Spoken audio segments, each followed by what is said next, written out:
guys, it's me Eza and welcome back to another video. As always, I have been gone for quite a while now. Long story short, I got a job, I traveled, I'm back. And yeah, I'm literally gonna make a video like talking about my experiences and more about it. Probably after this, most likely after this one, but I have a class soon, so you know I need to like be quick with this one. But anyways, I'm gonna try not make it too long, you know, considering the topic, but I want to go as in depth as I can. But yes, today we're going to talk about moon water, what it is, how to use it, and more. If you want to stick around and find out, well then you're welcome. So what exactly is moon water? Moon water is literally water that has been charged with the moon's energies, whether it be the new, the dark, the full, the waning, the waxing, the eclipse, or any type of moon. Now, moon water can be used for many different things as it's very multifunctional. The reason why you would make moon water is so that whenever it is that you need that moon's energy, let's say that you want to use the energies of the new moon, but currently there is a waning moon, you know, then you would use that new moon water in order to, you know, use that energy that you wish to use. Now, in some traditions, the moon's energies are used as a way of consecrating the water, making it pretty much holy and sacred. Now, as we all know, water has many uses besides just simply digesting it or drinking it. So that being said, moon water can be used for charging sigils, cooking as an offering, for remedies, for, you know, anointing candles, bathing, any type of, you know, cooking, honestly, watering your plants, scrying, etc. Now, during the new and the full moon, the gravitational pull of the moon and the sun are combined. That being said, during the full moon, the moon and the sun are in a straight line on opposite sides of the earth. On the other hand, however, during the new moon, the moon and the sun are in a straight line, but instead of being on opposite side of the earth, they are on the same side. And although the moon exerts a pull during other phases of the moon as well, it is not as powerful as during the new or the full moon. So due to the gravitational pull of the moon and the sun, the moon mainly because it is the one that is closest to the earth, the oceans bulge, causing continuous change between the high and the low tides. So the bulge that is closest to the moon will become affected, and therefore the location of the affected water will change as the earth rotates. So pretty much in a nutshell, due to the gravitational pull of the moon, the water in the oceans bulge, creating high tides, while as in other parts of the planets, the water drains away to fill in the bulges of water. Now, we all know that the human body contains a significant amount of water, that being that the brain and the heart are composed of 73% water. The brain and the heart are composed of the brain and the heart are composed of 73% water, while the lungs are composed by 83% water. Our skin contains about 64% water, while our kidneys and muscles are about 79% water. You know, and even our bones are watery, containing about 31% of water. Therefore, if the moon has the ability to pretty much affect the tides, who's to say that it cannot affect us? And also, additionally, it is worth mentioning that during the full moon, it is said that the police and other emergency services regularly report an increase in extreme behavior, which is why there is a term called lunacy. Now, on another note, both the new and the full moon are known to intensify energy.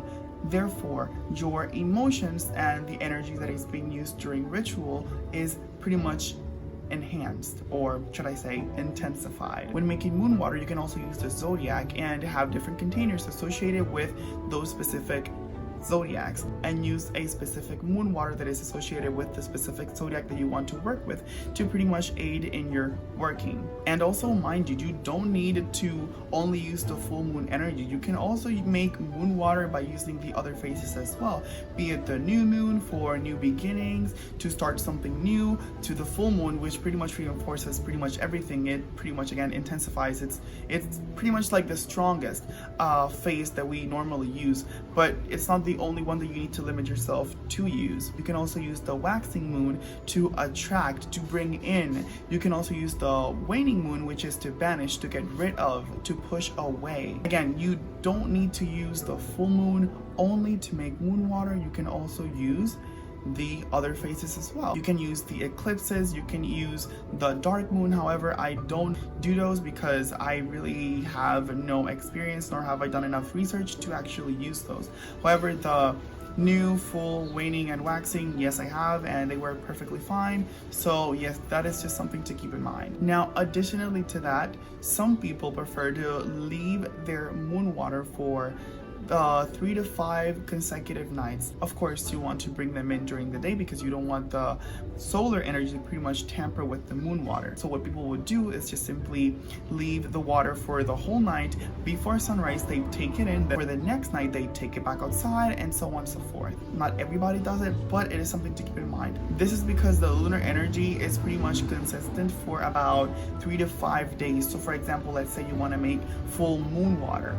You know, the full moon energy is going to be present for about 3 to 5 days consecutively. After that, the energy is pretty much going to shift into the other phase. It's also worth mentioning that some people, instead of just, you know, making moon water by simply just having water, now it is also worth mentioning that some people prefer to add oils, herbs, and crystals, or anything else that pretty much corresponds to the intention that you have and the intention that you wish to charge the moon water for when you are actually going to use it. Now, when do you know that you need moon water? Well, to answer, you don't need moon water. Moon water is just something that you can use if you wish to add a little bit more oomph to your spell or your working or whatever you want to use it for. You can use moon water when you want to use a form of liquid in your working. And you know, it's free, it's easy to make, and it really doesn't have a taste unless, you know, you add, you know, the crystal, the herbs, and the oils. Which, by the way, if you're going to be adding crystals to the moon water, I highly suggest that you do your research before, because, you know, as we all know, some crystals are not, you know, recommended to be put outside on the sun for a long period of time because they pretty much lose coloring. So some crystals are not recommended to be put in water because they I don't think disintegrate is the right word, but for the lack of a better word, I'm going to use it. I think I'm going to put it here. So yes, they will pretty much, you know, break apart, and that is like not what you want. You do not want to be, you know, consuming crystals or anything that may be toxic and so on. So pretty much do your research, and the same goes for the oils and herbs. Research before you actually, you know, drink water that has anything else besides just water. Now, when making moon water, you don't necessarily need to use drinkable water, although it is what I highly recommend because it gives it a little bit more of a multi-functionality. Because if you use dirty water or water that is not drinkable, you can't really use it for anything that you're gonna be, you know, consuming. So basically, you can use tap water or water from honestly anywhere. It just needs to be clean and drinkable.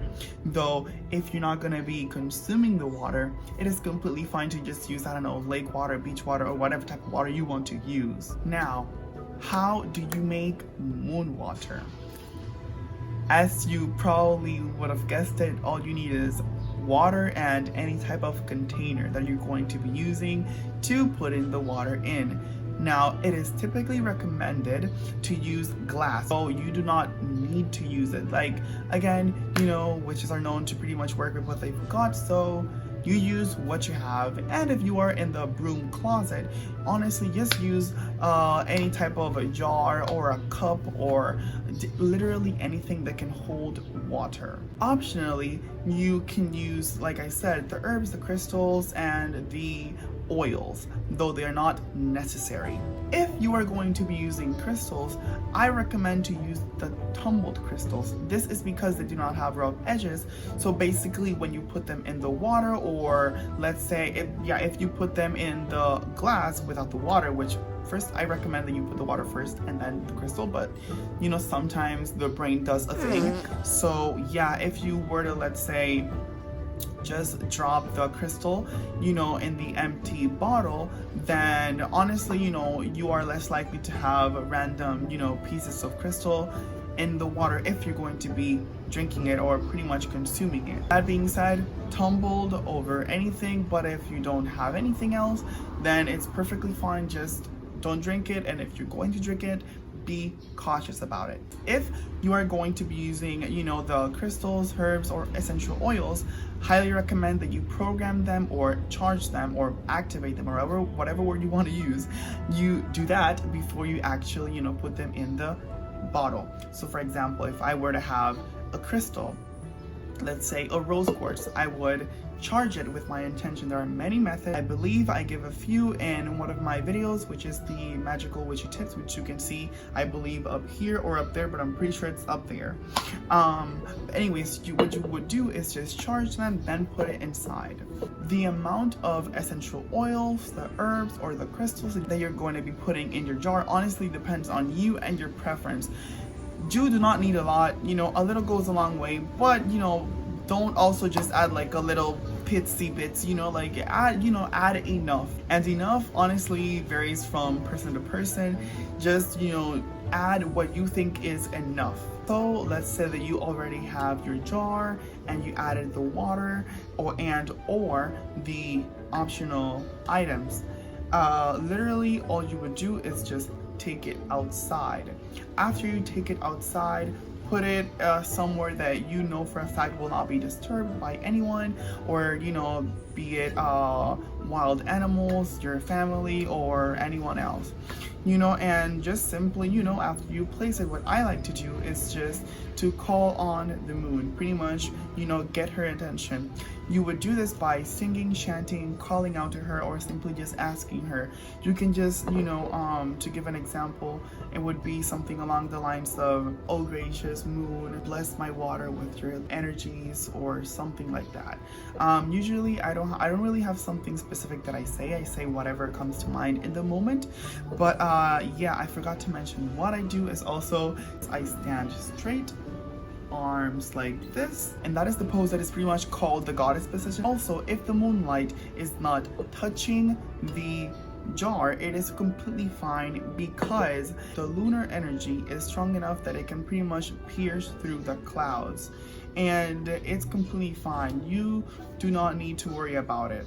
Mind you, if you cannot put a jar or any container outside, again, completely fine. You can put it on your window, on a windowsill, on pretty much anywhere. The point is that it needs to be outside, or it needs to pretty much get contact from the outside. So for example, let's say that I was in the broom closet. What I would do is just, you know, put it, I don't know, probably even there. If my mom were to ask me why I left a bottle or something there, I would say, "Oh my gosh, sorry, I'm so clumsy," you know, something like that. If she were to be mad at me, you know, I don't know, I'd rather just simply ask for forgiveness than permission, because that would be weird. Like, why are you gonna be putting that there? Like, what the heck? No, you know. So, "Mommy, I'm sorry, don't do that ever again." Okay, then I do it again. "Oops, I'm so clumsy," you know what I mean? So yeah. So anyways, after the moon water is made, what you want to do is pretty much label it, you know, by, you know, naming it moon water and the date.